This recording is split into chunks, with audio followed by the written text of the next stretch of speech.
origins of fish and chips tell a very interesting story, because it turns out that fried fish, first of all, came to the UK from Portugal and Spain, Jewish refugees.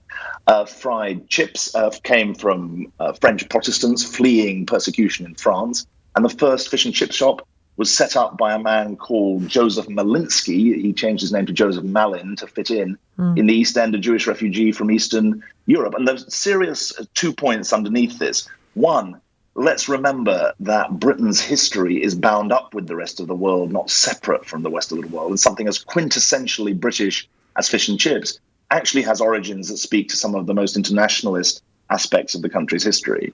And secondly, let's remember that refugees shouldn't just be seen as a burden on a country that they arrive in. If you've known the cost of war and persecution, my goodness, you value the freedom of the country that you arrive in, and you want to contribute to it, and you want to become a patriotic citizen of that country. And so let's remember that refugees, when well integrated, can become great contributors to the countries that they join. And so there's a serious point, as well as a celebration of an national excuse to talk about fish and chips. It's making me want some, I have to say.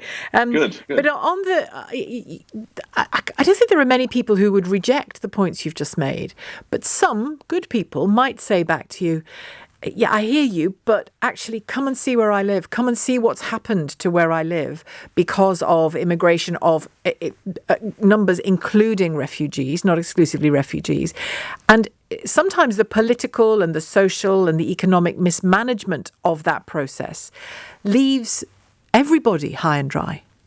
Well, that's a good point. Let's take that seriously. Let's say very clearly, one, that immigration and the flow of refugees has to be effectively managed. I would include in that fast processing of refugee claims. It's very sad for me that the government have abandoned the commitment that every refugee claim will be assessed within 6 months. So point number one, let's assess those claims briskly. In Germany, they do it in 8 to 10 weeks. And let's make sure that those who are allowed to stay should stay and those who don't. So point one, yes, let's manage the flow effectively and efficiently. Point number two, let's recognize we are not on our own here. Other countries need to do the right thing. And the issue of people crossing the channel will never be properly addressed without cooperation with the French. By leaving the EU, we lose the right to return people to other European countries if they first of all claimed asylum there. So there's a massive job to do to make sure that we're part of a European and, if possible, a global system for managing these flows effectively. Thirdly, let's remember that when there's no legal route to hope, people will turn in desperation to people smugglers, and that's not in anyone's interest at all. So I say, let's take seriously the point you're making. Let's take seriously that this has to be managed, but let's do it in a way that's humane and effective and beneficial.